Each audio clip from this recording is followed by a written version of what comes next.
Welcome to Figuring It Out as We Go, reopening the church in a post-pandemic world from a local pastor's perspective, where our goal is to hear from different pastors in different contexts and considering their thoughts as we consider regathering the Lord's people for Sunday worship. This is a podcast ministry of Life Point Church in Woodland, California. Now, here is your host, Pastor Cody Cannon. What's up, everybody? Welcome to Figuring It Out as We Go, reopening the church in a post-pandemic world from the local pastor's perspective. I'm just talking with different pastors about reopening church in these days and trying to get all sorts of different perspectives, different states, different situations and circumstances. And today I have a very special guest, one of my very closest friends, Pastor DJ, is pastor of Imago Dei Church down in the LA area. And so I really want his perspective on what it looks like and what it feels like trying and attempting to reopen church in Los Angeles. And so thank you, DJ, very much for being here. I appreciate it a lot. Awesome. Yeah, glad to be here, man. Right on. Why don't you tell us a little bit about yourself, about your church, and just kind of fill us in on how it's been going down there. Yeah, man. Yeah, my name's DJ. My real name's Daniel. I've been... You're DJ, dude. I've been married to my wife coming up on 12 years. And yeah, we have 5 kids. 2 in the past year, so knocking them out, dude. You know, knocking them out, and you're done. Multiply. You're done. Yeah. What? Oh, okay. Well, okay. Not a super confident answer. I like that. No, we're done for now for sure. Okay. Yeah, we had a COVID baby. I think that's been a crazy. Yeah, that's been crazy. So I'm not itching to hop back on there. Right on. Anyway, so we have 5 kids. Yeah, my oldest is 6. So it's a lot of kids, young kids in my house. And we planted a church in Southeast LA, Imago Dei, and we're coming up on the 5-year anniversary of that church plant in a couple weeks. So wow, 5 years. Oh, I didn't realize it was that long. That's awesome. Congratulations. Yeah, I think I met you. We're a year and a half in. Yeah. So it's like, yeah, you've been around for flown by. You know, I just feel like I've known you my whole life at this point, you know? So let me know, how are you doing in the middle of all this? We're about 6 months into all of this madness. How are you doing? Yeah. I mean, I think when COVID first hit, like March, I was really activated by it. I think God's wired me with sort of an entrepreneurial mind. I'm church planting. I get excited actually by disruption, and I start thinking about how this can affect things. And so I got really excited about what this could mean, which is really kind of weird because everyone was scared, and I was really excited. I was saying, how is God moving? What does this mean? And I actually think that I frustrated a lot of people early on because I was pressing the gas pedal while other people were trying to figure out, basic things. Yeah. And then I hit 2 or 3 months in. My wife was 9 months pregnant, gave birth. Home life was just really intense and I kind of hit a wall personally around June, July, the month of June, especially. I was I was not doing good on a personal level. I felt like I was swamped, had no vision, passion. And then God's just been really gracious to me over this past summer. And I feel as we're heading into the fall, around end of July, early August, God was sparking new ideas within me, breathing new life on both a church-wide and a personal level. Mm-hmm. And praise God. And then I think he's all equipped me through those, first 4 months or so with some, it's leadership lessons in real time. I like the Making Up As You Go podcast. It was, I think that was, it was a leadership greenhouse for me. Whereas rough in the beginning, but I feel over the last couple of months had some clarity and caught some rhythm with our church and where we're headed. I'm really excited about things we have planned and where we're going and how God's working in our community. Cool. Cool, man. Thank you for sharing that. Yeah, and I think a lot of pastors listening to that would identify and relate to a lot of it. So thanks for being willing to share that. So one of my plans in this particular podcast is just trying to get perspective from different people on specifically on the topic of reopening. And I don't know if this is true for everybody that has listened to this, but most of us in California, when we hear about Los Angeles right now, it sounds like ground zero. It sounds like that's where it's breaking out, and people are dropping down just constantly from COVID. That's like seriously in our heads, like, because we're looking at local numbers, at least up here in the Sacramento area. We're looking at local numbers and we're like, it's not here. Hospital beds are available. No one was overran and those kinds of things. And then when we look at our state, it's one of the worst states, and a lot of people, commenting on LA County.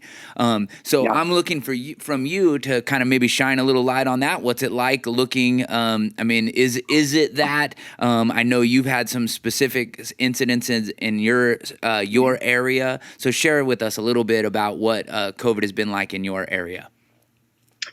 Yeah, I'll give you in terms of how it's impacted. One of my favorite answers is yes and no. It's, yeah. Because we want easy answers, and that's just not what life is. So it's a little more complex than that. So there's a short answer is yes. COVID's had quite an impact out here, and even specifically, we're in Southeast LA. And the LA Times had an article, actually probably a month or two now, but they had an article out that, Southeast LA is the hotbed of LA County. So right where we're ministering is we are the epicenter of California, epicenter of LA County is right where we are at. Whoa. There's a lot of, in our church, mostly millennials, but a lot of service workers. It's people like Uber drivers, restaurants. This isn't quite service industry, but like warehouse, those types of places. That's the majority of our church. And then if you're not that, the professionals are teachers and nurses. Wow. And so heavily impacted. So COVID's very much impacted our community. And then even in terms of sickness, we've had a number of people in our church catch the disease. Thankfully, no one in our church has passed away, although we've had, tragically, there was a woman in our church, her cousin and aunt passed away within 24 hours of each other. They caught it from each other. Whoa. We had a pastor down the street die in week one. Yeah, I remember you were telling me about that. Gnarly. Yeah, and even my father-in-law, this is kind of a crazy scenario. So when we gave birth to my youngest, June, the day we came home from the hospital, my other kids were with my in-laws, and the day they were supposed to bring the kids back, my father-in-law wasn't feeling well, and he ended up being COVID positive, and so, and my sister-in-law also was COVID positive, and so we actually had the first week that our newborn was born, my wife actually had to move out with the baby while I stayed home with the other four. Which is gnarly for her, but 4 kids on daddy, that's gnarly. Oh, I'm not patting myself on the back too hard, but definitely a little bit. And I think I preached that Sunday. Oh, come on. Unreal. We're starting a new series in Leviticus, which, by the way, we were preaching through Leviticus all summer. Yeah. I know, dude. That sounds like something you would do, though, and I bet it was fire. I bet it was super good. So, you've actually in the hotbed of Los Angeles, and it's affected you, your church specifically, you personally. But so you said yes, but what's the no? You said yes and no. What? Fill us in a little bit on that. Yeah, I think the no is what everyone else is seeing and experiencing, where the numbers aren't crazy. We haven't gone crazy in our hospitals, even though people have died and people have been, it's spread pretty wildly in terms of where someone catches it and someone else catches it. Also, our hospitals haven't been overrun.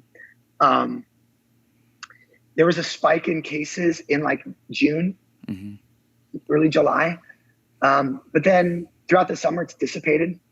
Right. Right now, we have, like, as of recording, we have some of our lowest numbers on a daily basis that we've had since like April, when things were first rising. Wow. We've kind of brought down to that number.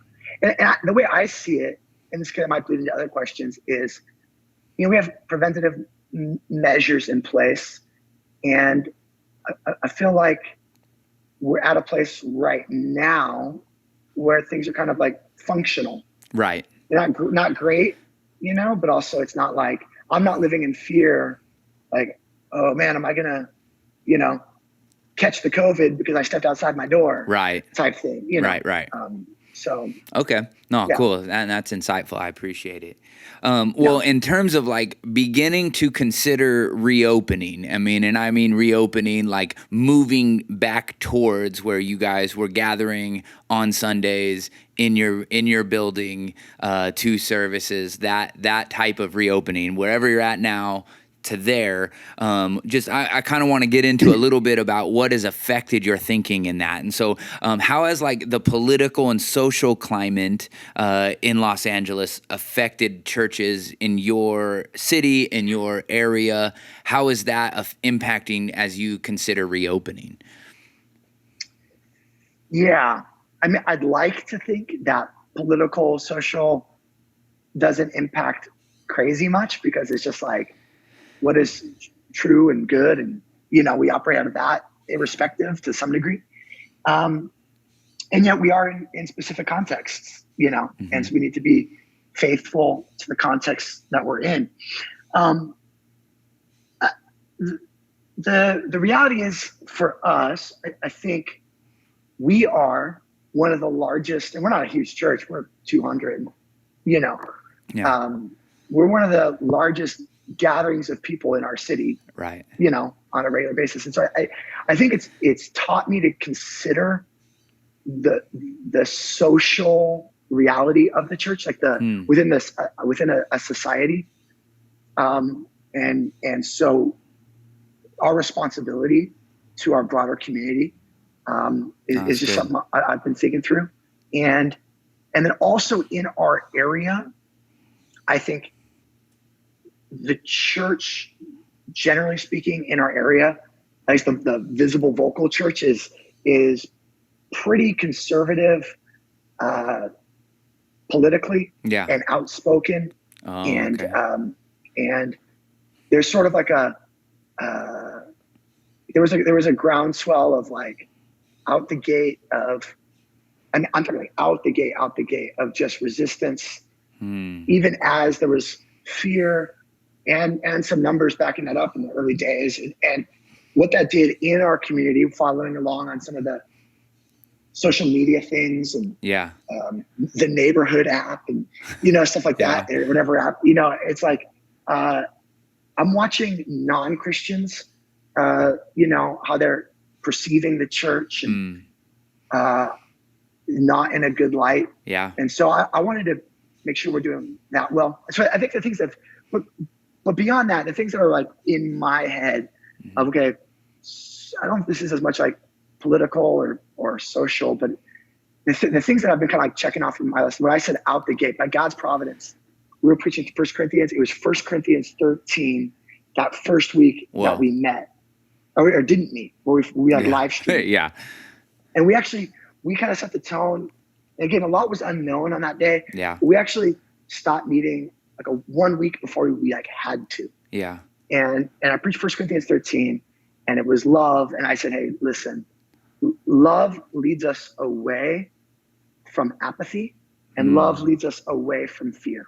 And so love leads us away from apathy, meaning we can't just say we're going to do what affects us or what we want to do, or what, we actually are going to be mindful even of every person. We're going to sacrifice some of even what we think are our rights, if that is for the betterment of other people. Right. And yet on the flip side, love leads us away from fear. Like we're not going to just be like every little risk imaginable we're going to be like freaking out over. we have confidence in our God. There are things worth risking for. Yeah, amen. And that's what faith calls us into, and we're gonna walk that out Right on. in love. So it's kind of been the avenue. I keep going back to that we're not apathetic. We're also not in fear.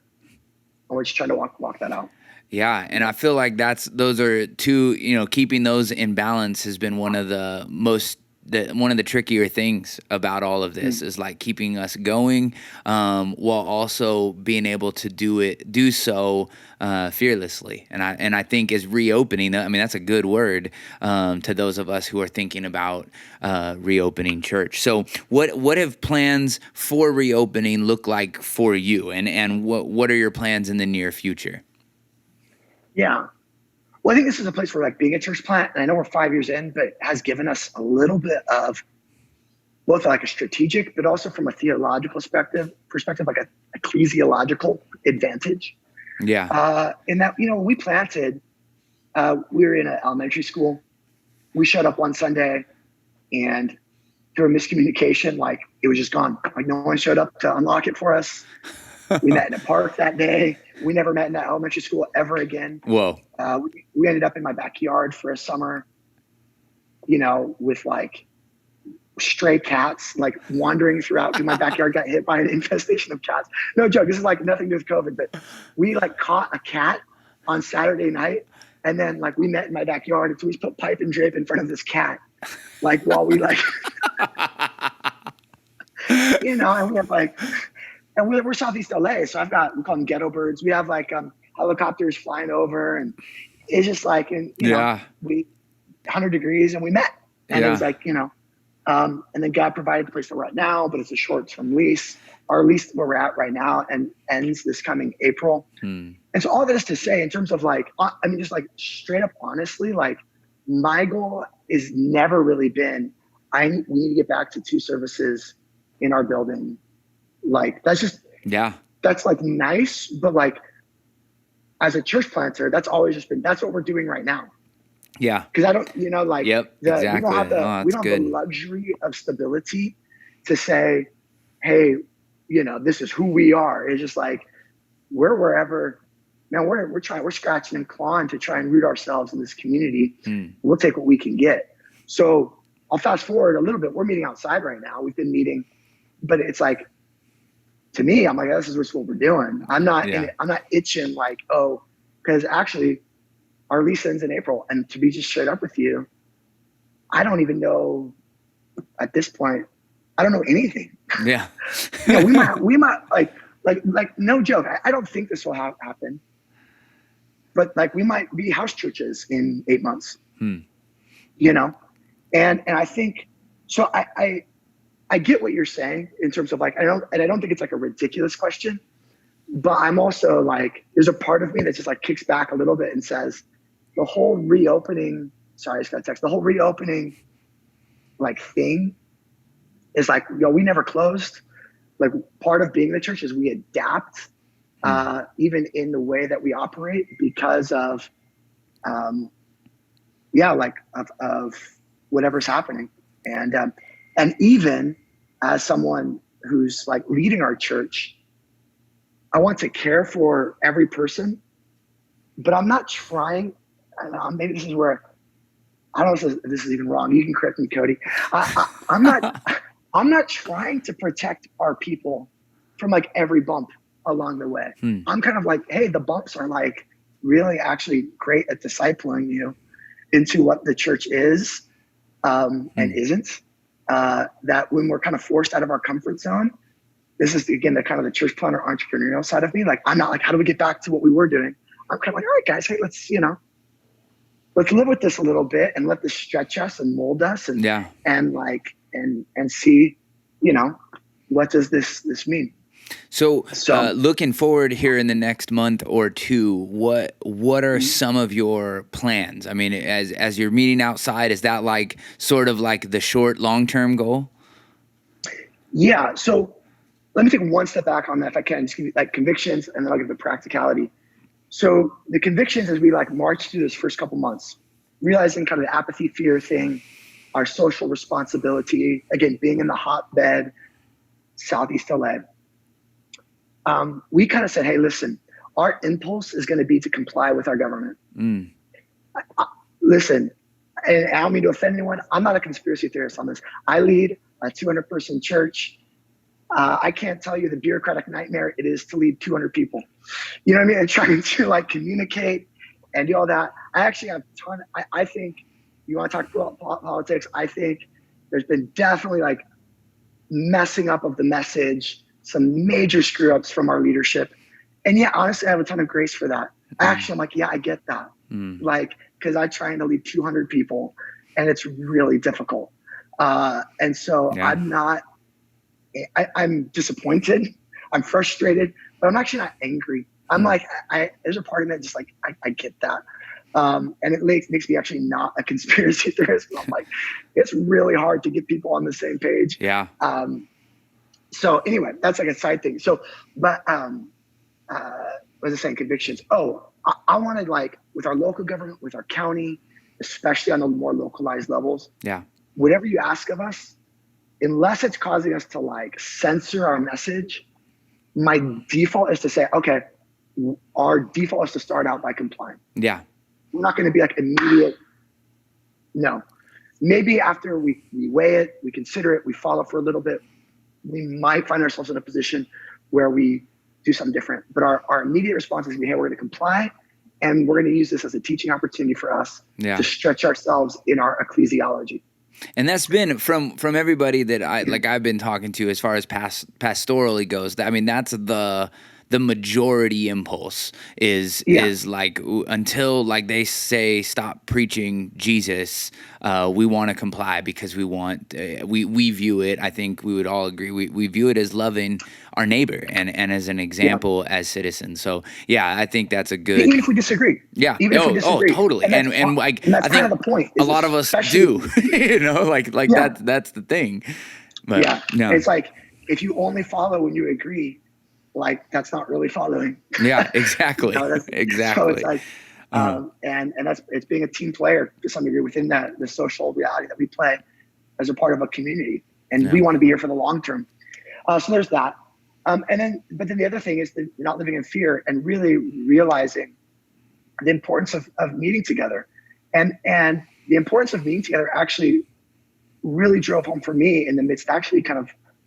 Ironically, funnily, I don't know, in the midst of like the George Floyd stuff, when racial justice was really like on the forefront of our mind, and even the Ahmaud Arbery stuff before that, where we are a majority not white church. We're a very diverse ethnic church and also socioeconomic, and it really hit me in those moments.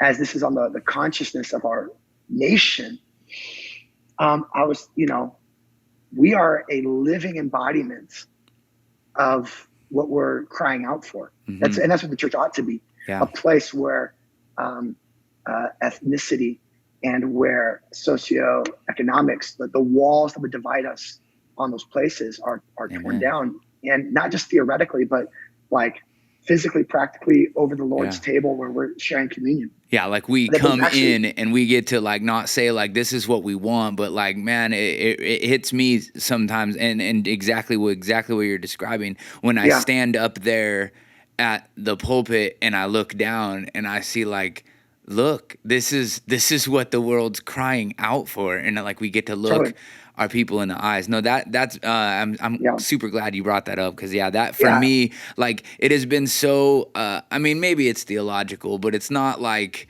anything somebody taught me out of a book that has made me see the importance of meeting. It's just when we have, it is indescribable. Like it's just beautiful. Well, and I'm pastoring in the area that I grew up in. My family's close. My wife's family's close. Me too. I have good friendships. Small town. You're a little tiny town down there in LA. And I have good friendships. You and I have talked a number of times throughout COVID, just encouraging each other. And so I'm fortunate enough, I have a support system that carries me through a lot of this, but not everyone does. And I'm very mindful of that. There's a story I know of a girl in our church who ran away from the Lord and gave herself to drugs and got pregnant out of wedlock and even prostituted herself at one point, and just out there in the world. And the Lord drew her back to the church. It wasn't our church. It was the church she was at before here. But she tells a story. You know, I sat in the parking lot, lump in my throat, heart racing, sweating, walked in late because I didn't want him to see me, came in and hadn't been there in over a year, you know, because she just been, and when she sat down, someone from the church walked over and gave her a hug. And just, you know, I just like, in that moment, just the tangible grace of the gathered church. Amen. I think that's as really impressed upon me. The physicality matters, not as much. It matters for all of us, but not as much for me, who has the strong support system and all this. It matters for the least of these, and for people that are struggling with sin, and for the people that are pushed on the margins to say, and loneliness and all of this stuff. Yeah. And so I told our church, hey, that's the fighting fear thing, is we're going to gather. And so we've been meeting outside from actually pretty early on. We met once we were able to, we built a shade structure in our courtyard, and maybe I'll unplug my computer. I'll show you guys if you want. But we built a shade structure, and we've been meeting since the beginning of the summer. And I think where we're at right now, just truthfully, we have the building we meet in. The building is a small building. You've preached there, Cody. Mm-hmm. It's small. We're not a huge church, but we pack it out because it's a small building. And I honestly, at this point, I don't see us going back in there this year. And that's kind of I don't see anything in the near future. If you put us 25% capacity in that room, I mean, that's nothing. 50%, that's nothing. We need to pack it out. Yeah. And we built the outside structure. I feel comfortable outside on the apathy side, masks, social distancing, some of those things. We're gathering. We're here. We're not going anywhere. We just went from 1 back to 2 gatherings because more and more people have been showing up. Yeah. Every time we have a new wave of people, we tell everyone, hey, here's some of the things we have in place. We have these things in place so that more and more people can feel comfortable being present, because we care about every person being here. Cool. And so I don't see a future in the near future. And you can do that in LA because like it doesn't rain and it doesn't get cold, and wear a jacket. You got all the, you'll be all right. Okay. Well, basically, like, last question. Thank you, dude. Thank you very much for sharing everything. I appreciate it a lot. Last question, just as pastors in different area with different perspectives and different contexts begin to put in motion plans to regather their churches in person and, with compliance and all of those types of things. What's a word of advice or caution or just a message to those pastors? What would you say to them here in the next couple months? Yeah, I mean, make sure you like and subscribe to Making It Up As You Go podcast. I appreciate that. Figuring it out as we go, actually. But I appreciate that plug on the podcast that we're on. I'm sure that'll get us all sorts of subscribers. I appreciate it. 5 stars. Like and review. Love it. I mean, that's honestly, it's a tough question because there's a couple different easy answers, which is just like, hey, like, fast and pray. Yeah. You know what I mean? Like walk with the Lord, like, be sensitive to him. And that's honestly, like, I don't mean to overrate that. Like, it's like, or underrate that. That's like, well, dude, if they're not doing that, they're exhausted and burnt out at this point anyway. Yeah. They better be doing that. Yeah. Well, I think that would be my answer, is like, or kind of like a 2-part answer would be a very practical level, is like, one, like, have your ecclesiology and your, like, kind of like work through some of that. Yeah. Like why it is that you gather, kind of like we just talked about. Yeah. Because that will shape how you gather or like, why is it that you gather? Because actually you can gather in a lot of different ways. Yeah. It's not about this way. Mm-hmm. But the fact of gathering, what is it that drives it? Is it the event of gathering, or is it there's actually a kingdom aspect of our physical gathering? But that kingdom aspect can be preserved. It's actually, that kingdom aspect is pretty flexible. It is. In terms of, and that's the Beautifully beauty so. of it. And so have that kind of nailed down. And that way you're not also operating out of a fear of man, because there's going to be people in your church. I mean, in our church, we have people don't want to wear masks, don't want to, like meet outside, don't want to, and then also have people who are, still scared to leave their homes. And it's like trying to hold everyone together and say, hey, let's walk forward together. And so you need to not be driven by fear in either place, but love for both of those people, and to walk with them. Amen. And not to, be taken over, so to speak, by either.